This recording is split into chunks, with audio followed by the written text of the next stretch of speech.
멈추지 않는 나라라는 제목으로 함께 말씀을 나누려고 합니다. 다윗은 어떠한 사람입니까?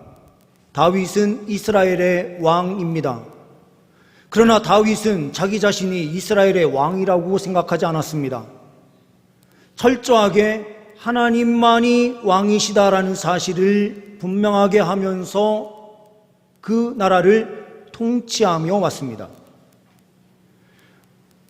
하나님께서 또한 육신적으로 이 땅의 삶 속에서 왕으로서 하나님의 그 놀라운 일하심을 드러내는 하나님 나라의 선포자로 이 다윗 왕을 하나님께서 사용하십니다.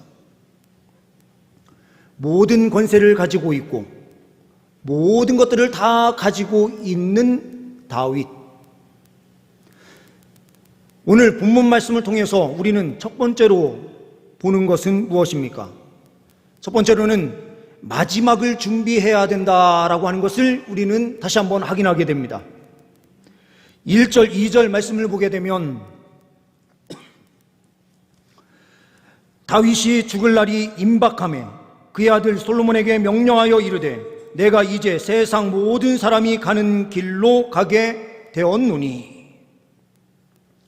아무리 권세 있는 사람이라고 하더라도 죽을 날이 임박하고 세상 모든 사람이 가는 그 길을 가야만 한다라는 것입니다. 그런데 다윗은 왕이 되기 전부터도 항상 고백한 것은 무엇인가? 나와 사망 사이에는 딱 한 걸음 차이다 라고 고백을 해요. 사무엘상 20장 3절 말씀에, 이것은 우리가 가지고 있는 성경 번역에는 약간 바뀌었기 때문에 사무엘상 20장 3절을 개역 성경 버전으로 보게 되면 이렇게 기록되어 있습니다. 진실로 여호와의 사심과 내 생명으로 맹세하노니 나와 사망의 사이는 한 걸음뿐이니라. 사망과 자기 사이에 딱 한 걸음 차이다. 한 걸음만 딱 나가면 사망이에요. 그만큼 어려운 상황을 경험하면서 다윗은 골리앗을 쓰러뜨리고 승리한 그 승리의 감격을 만끽하기도 전에 그는 쫓기는 신사가 되고 죽음과 늘 항상 가까이 하는 삶을 살 수밖에 없었습니다. 그가 이제 죽을 날이 다가오고 있음을 느끼고 있습니다. 세상 모든 사람이 가는 그 길, 우리도 그 길을 잘 준비하면서 나가야 될 줄 믿습니다. 연말이 되면 우리는 반드시 기억해야 됩니다. 1년의 끝이 있듯 우리의 삶에도 끝이 있음을 반드시 기억해야만 하는 것입니다. 어느 집에 종 한 사람이 종으로 들어오게 되었습니다. 주인이 이 종을 가만히 보니 좀 어리석어 보여요. 너무 어리석어 보여서 이 어리석은 종에게 자기 지팡이 하나를 주면서 이렇게 이야기를 합니다. 너보다 더 어리석은 사람을 만나면 이 지팡이를 그 사람한테 꼭 전달해 줘라. 이 종이 아무리 둘러봐도 자기보다 어리석은 사람은 없는 것 같아요. 한 달 정도 줄 사람이 없어요. 그런데 그때 집 주인이 갑자기 몸이 아파지면서 죽기 일보 직전의 상황이 된 거예요. 이 종은 그 주인에게 찾아갑니다. 주인님, 세상 떠날 준비 다 하셨습니까? 이 주인이 이야기합니다. 아니, 나는 아직 준비할 게 너무 많아. 준비하지 못했지. 이렇게 답변을 해요. 그랬더니 이 종이 이렇게 이야기합니다. 아니, 사람들이 하루 여행길에도 완벽하게 준비해서 가는데 어떻게 영혼을 위해서 준비하는 일을 하나도 하시지 않으셨습니까? 주인님, 가장 어리석은 분은 당신이니 이 지팡이를 당신께 드립니다 라고 말을 했다고 합니다. 1세기에 활동했던 어떤 랍비에 대한 기록이 또한 있습니다. 이 랍비는 제자들에게 늘 강조했어요. 죽기 하루 전에 회개하라. 강론할 때마다, 같이 모여서 뭔가를 시작할 때마다 이 랍비가 잊지 않고 하는 말은 죽기 전 하루 전에 반드시 회개하라 라는 내용이었어요. 제자가 이 스승인 랍비에게 찾아가서 이렇게 질문합니다. 스승님, 우리가 죽을 날이 언제인지 모르는데 하루 전에 회개하라고 하면 도대체 어떻게 하라고 말씀하시는 겁니까? 랍비가 이렇게 이야기를 합니다. 이 의미는 두 가지의 의미가 있다네. 하나는 내일 죽을 수도 있으니 언제나 종말 의식을 가지고 살라라는 뜻이요, 보다 중요한 교훈은 지금 이 시간에 회개하는 삶을 살라라고 하는 뜻을 가지고 있네 라고 답변한 것입니다. 예수님께서 오셔서 천국이 가까이 왔으니 회개하라 라고 선포한 그때에도 많은 사람들이 그 이야기를 들으면서도 회개하는 사람이 없었습니다. 마지막을 어떻게 준비하면서 달려가는가, 이것이 어떻게 보면 인생의 가장 승리가 있느냐, 영광이 있느냐, 가장 비참함이 있느냐를 결정하는 매우 중요한 부분입니다. 다윗은 자기가 죽을 날이 임박했음을 보면서 자기 다음 때를 이어서 왕이 될 그 솔로몬에게, 왕이 되는 이 솔로몬에게 유언의 마지막 말을 남기고 있어요. 주님의 나라는 멈춰지지 않습니다. 다윗은 죽을지언정 다윗의 그 후손을 통하여 하나님의 나라는 멈춤 없이 더욱더 확장되어 하나님의 영광이 세상에 선포될 것입니다. 우리는 마지막이 있음을 늘 항상 기억하고 오늘 하루도 깨어있는 삶으로 달려갈 때에 우리는 하나님의 넘치는 은혜를 누리게 될 줄 믿습니다. 두 번째로는 내일을 준비해야 한다라는 사실을 말씀을 통하여 봅니다. 2절 말씀을 보게 되면 하반절 말씀에 너는 힘써 대장부가 되고 라고 말씀하고 있어요. 힘써 대장부가 된다라고 하는 것은 무슨 말입니까? 대장부, 이 뜻은 국어사전을 찾아보면 건장하고 씩씩한 사나이 이렇게 되어 있거든요. 근데 성경에 이 대장부라고 하는 표현과 똑같은 표현인데 다른 방식으로 표현된 말이 하나 더 있는 것을 우리는 볼 수 있어요. 고린도전서 16장 13절 말씀인데요, 이렇게 말씀이 기록되어 있습니다. 깨어 믿음에 굳게 서서 남자답게 강건하라, 이렇게 되어 있어요.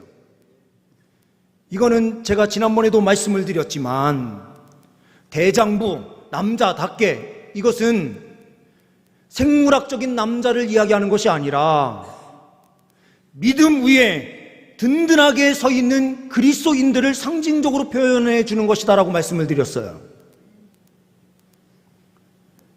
여기에 남자뿐만 아니라 모든 성도님들이 믿음 위에 탁 서서 하나님의 영광을 위하여 살아간다면 대장부가 되는 것입니다. 스위스의 한 순교자가 장작더미에 올라서 화형에 처해질 상황에 놓여졌습니다. 막 불을 지피려고 하는 순간 이 순교해야 될 이 순교자가 이렇게 이야기를 합니다. 잠깐만, 좀만 멈춰 주시오. 하형을 집행하는 총책임을 맡고 있었던 치안 판사에게 이렇게 이야기를 합니다. 마지막으로 제가 한 말씀 드릴 수 있게 해주십시오. 말을 하시오. 죄송합니다만 판사님의 손을 제 가슴에 좀 얹어주십시오. 얹습니다. 제 심장이 두근두근 뛰고 있습니까? 평상시 내 심장보다 혹시 더 뛰고 있는 것으로 느껴지십니까? 평상시의 심장과 똑같이 뛰는 거예요. 이 순교자가 이야기합니다. 내가 화형에 처해질 때에도 내 심장이 이렇게 평안하게 일상생활을 하듯 더 뛰지 않고 제가 죽는다면 예수님을 믿으십시오. 만약 제가 심장이 더 뛰는 일이 있다면 예수님을 믿지 마십시오. 그는 화형에 처해지는 그 상황에서도 평안한 가운데서 담대하게 그 모든 것을 받아들이면서 순교하게 됩니다. 이런 사람을 보고 우리는 대장부다라고 말하는 것입니다. 주의 진리를 위하여 믿음 위에 굳건하게 서서 흔들림 없이 달려가는 신앙인, 이 신앙인이 대장부입니다. 솔로몬에게 가장 필요했었던 것은 무엇일까요? 왕으로서 꼭 필요한 것은 흔들림 없는 대장부 같은 삶을 사는 것이었습니다. 누가 이렇게 이야기하면 이렇게, 누가 저렇게 이야기하면 저렇게 행동해서는 바른 왕이 될 수가 없어요. 바른 리더가 되기 위해서는 아닌 거는 아니다, 긴 건 기다 라고 이야기할 수 있고 명확하게 선을 그으면서 가야만 그 나라가 제대로 세워질 수 있는 것이죠. 왕이 이랬다가 저랬다가 했다가는 그 나라가 제대로 세워질 수가 없는 거예요. 그러니 대장부처럼 그 어떠한 곳에서 쓰는 것이 아니라 믿음 위에 바로 서서 힘써 대장부가 되어서 그 나라를 통치하고 다스리면서 나아갈 때에 이스라엘 민족이 굳건하게 세워질 수 있다라고 하는 의미를 이 말씀 안에 담겨 넣었던 것입니다. 또한 이 뜻에는 미래 비전을 준비하면서 힘있게 전진하라라는 내용이에요. 내일을 향하여 달려가는 왕이라고 한다면 대장부처럼 서서 머뭇머뭇거리고 그 자리에 안주하는 그러한 사람이 아니라 나라가 더욱더 발전할 수 있도록 앞으로 전진해 나가는 사람이 필요한 거예요. 대장부다라고 하는 것은 그 자리에서만 떡하니 서 있다라는 의미를 가지고 있는 것이 아니에요. 믿음 위에 굳건하게 서 있지만 믿음을 가지고 앞으로 전진해 나아가는 것도 함께 포함되어 있는 것입니다. 나폴레옹은 다른 친구들과 다른 모습으로 살았어요. 앞에 무지개가 있어요. 무지개가 딱 있는데 나폴레옹이 이렇게 이야기합니다. 저 무지개 너 잡을 수 있어? 친구들이 다 잡을 수 없대요. 난 잡을 수 있어. 그러면서요 막 무지개가 있는 쪽을 향해서 막 달려가요. 무지개를 잡았을까요? 못 잡았을까요? 못 잡았습니다. 지쳐가지고요 빈털터리가 돼가지고 돌아왔어요. 그랬더니 친구들이 이렇게 이야기합니다. 그거 봐, 못 잡는다고 했잖아. 그랬더니 나폴레옹이 이렇게 답변을 해요. 너희들은 할 수 없다고 말하고 아무것도 하지 않고 한 발자국도 나가지 않았지만 나는 한 발짝이라도 더 너희들보다 앞서 나가봤던 경험이 있어 라고 답변을 해요. 그러한 삶을 산 사람이기에 유럽을 제패할 수 있는 그런 사람이 되는 거죠. 하나님의 나라를 위해서요. 우리가 살아가는데 다 안 되고 다 포기해야 돼요. 그러면서 아무것도 하지 않아도 하나님 나라는 하나님께서 확장시키시니까 이렇게 말한다면 그것은 대장부의 신앙을 갖지 않은 거죠. 하나님께서는요, 대장부의 믿음을 가지고 믿음 위에 굳건하게 서되 전진하는 신앙으로 나아가기를 우리에게 원하시고 계시는 줄 믿습니다. 솔로몬은 하나님께서 주신 지혜로 통치하면서 더 나라의 확장을 위하여 끊임없이 달려갔던 사람이에요. 세 번째로는 형통을 준비해야 합니다. 아니, 형통을 준비하다니 이게 무슨 소린가 이렇게 생각하시는 분들이 계실지 모르겠습니다. 3절 말씀을 보시면 이렇게 말씀이 되어 있습니다. 내 하나님 여호와의 명령을 지켜 그 길로 행하여 그 법률과 계명과 율례와 증거를 모세의 율법에 기록된 대로 지키라. 그리하면 내가 무엇을 하든지 어디로 가든지 형통할지라.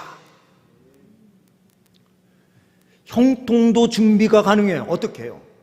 하나님 명령대로 살아가는 그 준비를 끊임없이 하고 매일매일의 삶을 하나님의 말씀대로 살아가면 하나님께서 형통하게 해주신대요. 하나님 밖에서 우리가 세상의 물질을 구하면 그것은 기복이 되지만 전능하신 하나님 안에서 우리가 하나님께 간구하고 하나님께 엎드려서 하나님의 은혜의 복이 임할 때에 그 복을 가지고 나아갈 때에 우리는 세상 사람들의 기복의 삶이 아니라 하나님의 영광을 위한 복이 돼요. 이 말씀은 또한 동시에 모세가 여호수아에게 주었던 말씀과 완전히 연결되는 말씀이에요. 여호수아서 1장 8절 9절 말씀을 보게 되면 이렇게 말씀을 하고 있습니다. 이 율법책을 내 입에서 떠나지 말게 하며 주야로 그것을 묵상하여 그 안에 기록된 대로 다 지켜 행하라. 그리하면 내 길이 평탄하게 될 것이며 내가 형통하리라. 내가 내게 명령한 것이 아니냐. 강하고 담대하라. 두려워하지 말며 놀라지 말라. 내가 어디로 가든지 내 하나님 여호와가 너와 함께 하느니라 하시니라. 이것은 모세가 하나님의 그 뜻을, 하나님께서 주신 사명을 완수하지 못해요. 가나안 땅까지 들어가지 못해요. 그러나 여호수아를 세우면서 여호수아가 그 사명을 대신하여 모든 것을 다 이루게 돼요. 다윗도 하나님의 나라를 위해서 끝까지 그 사명을 감당했지만 다 감당하지 못해요. 누구를 통해서 계속해서 대를 이어가며 하나님의 나라가 이루어집니까? 솔로몬, 다음 세대를 통해서 계속해서 이루어지는 거예요. 다윗이 얼마만큼 하나님 말씀을 묵상하고 그 말씀대로 살고자 사투한 삶을 살았는지 우리는 이 부분에서 알 수 있어요.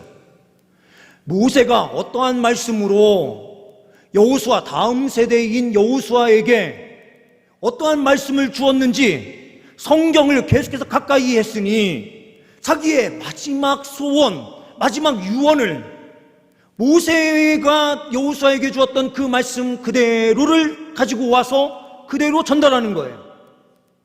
다음 세대가 형통한 길을 걸어가는 길이 무엇입니까? 하나님 말씀대로 살아가는 길 아닙니까? 하나님 말씀에서 벗어나면 우리 다음 세대가 어떻게 바로 설 수 있고 하나님의 형통의 은혜를 누릴 수 있습니까? 이 형통의 은혜는 세상의 물질의 복이 아니라 하나님 안에 있는 복이에요. 솔로몬이 왕위에 올라가서 얼마나 쓸쓸한 홀로 서야 되는 과정을 겪겠습니까?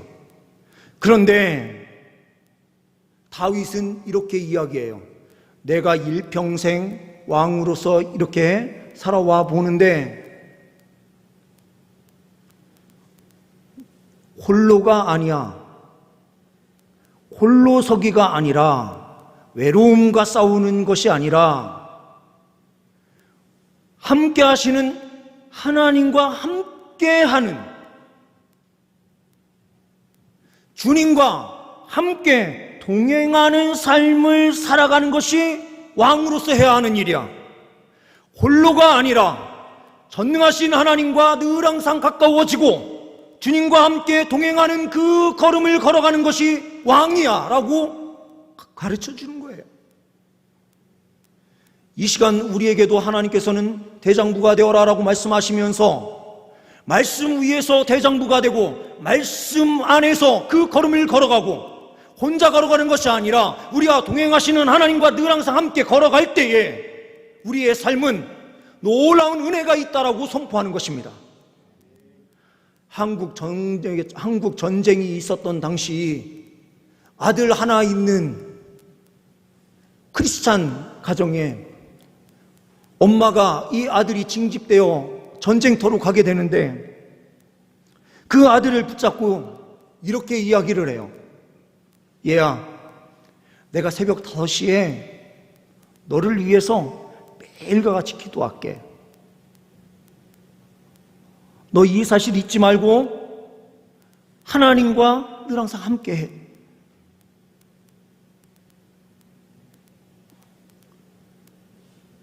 보초를 쓰는 어느 날 새벽에 보초를 쓰는데 자기의 느낌으로는 새벽 5시 정도 된 것 같아요. 그래서 이 아들이 어머니가 갑자기 생각나서 어머니가 이 시간에 나를 위해서 기도하시는 시간이구나 생각하면서 평생 제대로 기도 한번 하지 않았던 이 아들이 그날은 어머니가 무릎 꿇고 기도하실 거니 나도 무릎 꿇고 한번 기도해보자 하면서 무릎을 탁 꿇는 순간에 총성이 들리면서 자기 머리 위로 총알이 탁 지나가는 걸 느낀 거예요. 야, 우리 부모님처럼 기도하려고 하니까 하나님께서 살 길을 열어주시는구나 하는 것을 체험하는 거죠. 우리 자녀들이 살 길이 무엇입니까? 하나님 말씀을 가까이 하는 삶, 주님께 무릎 꿇게 하는 삶, 이 삶을 살게 해야 되는 것 아닙니까? 그러려면요, 저도 마찬가지이지만 저희 어머님이 새벽 기도 갔다가 오셔서 제 머리에 손 얹으시고 기도하셨다니까요. 방언으로 막 기도하는데 무슨 기도인지 뭐 알 게 뭐예요, 그렇죠? 그런데 다 느껴요.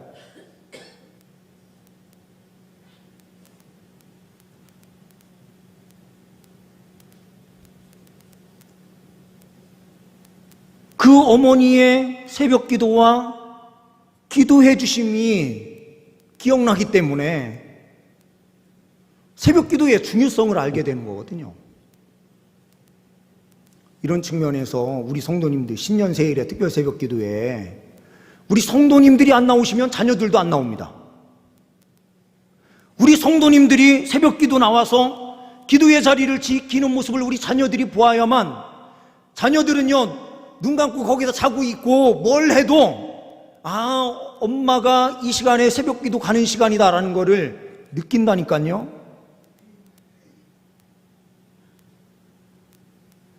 이끌어 나가고 싶어도 어머니의 그 기도가 생각나고요. 뭔가 다른 걸 하려고 해도 하나님께서요, 자꾸 기도하는 어머니의 모습이 생각나게 해서 다른 길 못 가게 하세요. 그러니 말씀과 기도로 사는 그리스도인들 자녀들은 다른 사람들보다도 삐뚤어지는 길 덜 가게 되는 거고 주 안에 있을 때에 놀라운 은혜를 누리는 거예요.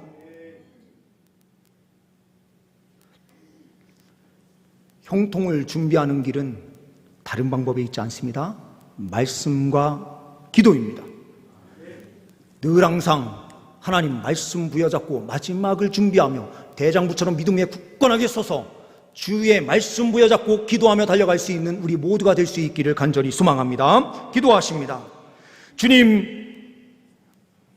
인생의 마지막이 있음을 늘 항상 깨달아 알게 하시고 주님 앞에 진실한 삶으로 회개하며 달려갈 수 있는 우리 모두가 되게 하옵소서. 내일을 준비하고 형통함을 준비하며 달려갈 수 있는 능력의 백성들 다 되게 하옵소서. 우리 주 예수 그리스도의 이름으로 기도하옵나이다.